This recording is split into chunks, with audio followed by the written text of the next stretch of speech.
So we know the issues, we know about energy, we know about the border, we know Joe Biden doesn't know what he's doing. We know all that, we get all that. But why do this? Why do this here tonight with Legacy PAC? Because there's a whole lot of people who have the passion to save this country who need help getting off the ground. The purpose of Legacy PAC is to save America. That's our mission. That's what we really want to do because America's worth saving. I am by trade, I'm a cybersecurity engineer. Okay, so this is my first run in politics. We need more conservative Republicans standing up and fighting for the Constitution. We're an America First PAC, and we want to promote and help our up-and-coming candidates, and we're going to be holding the line for President Trump. I joined the Army at 17 years old.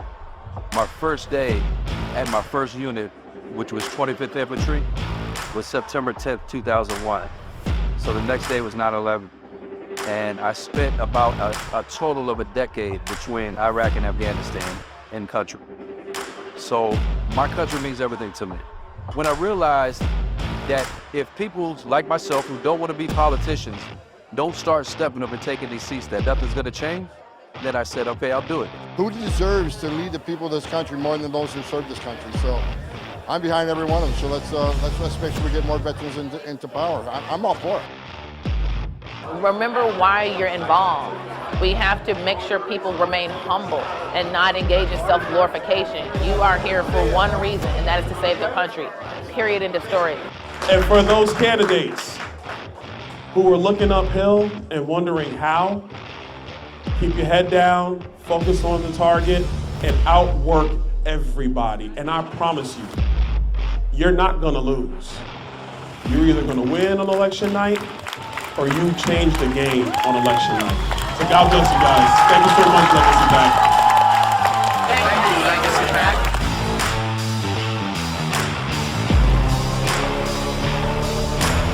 Under this administration, they have deliberately opened the border to fundamentally change the fabric of our country.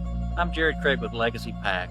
We are here at Eagle Pass, Texas, to bring attention to the border crisis, to educate the voters, the citizens of the United States, and the candidates running for federal office, the importance of a secure border. And at Legacy PAC, we want to bring candidates here to the border to see it firsthand, because there is nothing like being here, seeing this. We saw women and children climbing over barbed wire. There is no reason why we cannot secure this border. There is no reason to keep this open. This is not humane. So we need to get Victor and all these other good America First candidates into office. We at Legacy PAC depend on your donation and support to support these projects. We can't do it without you. So please go on to legacypac.org and show your support. Hey, it's Kevin Sorbo here. I'm filming a documentary in Israel right now, but I was just in Texas last week and I was speaking with President Trump. And I just want to let you all know that President Trump does love our veterans, so please support our veterans and visit VFAF.org. That's VFAF.org.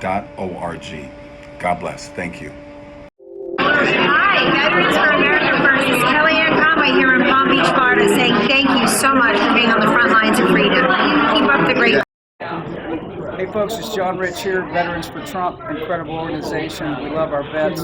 Without men and women willing to sacrifice and die necessary for our country, we wouldn't have a country. We all know that. Much respect and much love. God bless you. Thank you so much. That is wonderful. And thanks for all you guys do. You're amazing. It's wonderful to be a part of this Veterans for Trump family. So keep staying strong. We have a country to save. I'm Lieutenant General Michael T. Flynn, and I am Veterans for Trump. And Stan, where's Stan? Stan is with Veterans for Trump. Thank you, Martha. Thank you all. We're honored. I know there are so many organizations represented here today. And thank you so much to Stan Fitzgerald. Where is he? There he is. Thank you so much. You are a great patriot. Thank you both. Thank you both for helping out. You're so supportive, not only for people like me, President Trump and for America First and MAGA. So God bless you. Thank you. You're sitting here too much. But you're going to do very well. And I just had somebody write down, first of all, James and Sarah Pritchard, thank you very much. Yes. Great job. Thank you. We appreciate all the help. Stanley and Donna Fitzgerald. Right here, sir. Thank you very much. It's great. It's great that you're with us. Mike Acton.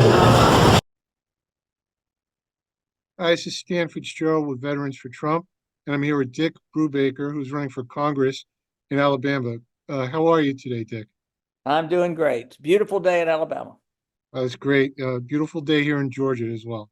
So, Dick, you come highly recommended by a lot of people for your congressional race, and we vetted you. You're definitely America First, and we just want to spend a couple minutes with you here so people could get to know you. Okay. And can you just tell us a little bit about your background? Well, I was born in Harlingen, Texas. My dad was a JAG officer. I was born on there used to be a SAC base in Harlingen. And when I was about 2, we moved to Montgomery, and I've lived here ever since, except for 4 years at Vandy. After I graduated from college, I came back to Montgomery, joined the National Guard, taught school.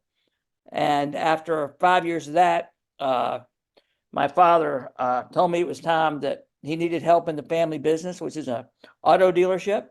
So I quit teaching school, went to car business, been married for 34 years to my wife, Ruth. We have 5 boys, Dave, Tom, Mac, Ben, and Alex.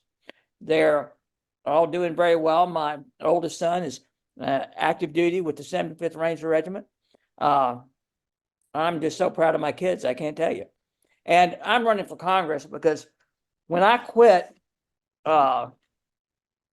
in 2018, excuse me, I just went to the dentist and my mouth is so dry, I can't stand it. That's fine. I was served 3 terms in the state legislature. And I promised when I got elected to the state senate, I'd serve 2 terms and then quit. So I served my 2 terms and quit. And that was 2018. I never thought I'd get back into politics. But in 2018, the Republic wasn't circling the drain like it is now. Yeah. I mean, I'm genuinely, for the first time in my adult life, I believe that if something doesn't change, my kids will live to see the Republic fail, that we will become ungovernable, and that the America I grew up in would just be gone. And I feel like people that have the time and the experience have an obligation to try to do something about it. So I decided I would come back and run for Congress and see if we can't do some good. Well, we appreciate an America First fighter like yourself coming back and stepping up. What are some of the policies you want to focus on? Well, first of all, I think the main, when Biden took office, I think we got to put America first, exactly like you said. And a perfect example, when Biden took office, we were, after 30 years of Republicans and Democrat presidents seeking energy independence, we finally became a net exporter of energy. That lasted for about 5 minutes after Biden took office. You know, he canceled Keystone and began pursuing an energy policy that not only has resulted in a lot of inflation throughout the economy and hurt families, it's degraded our security. One of the reasons we're embroiled in the Middle East to the extent we are is that we're still dependent on the most unstable section of the world for our energy needs. All that's on Joe Biden. We need to stop warring against our own energy independence and do what's right for America. And let's face it, if the left really believed what they tell us about global warming, China burned more coal in 2022 than in any previous year of their history. But they still have most favored nation trade status with us. And if Biden and those guys really believed the planet was at risk, none of that would be true.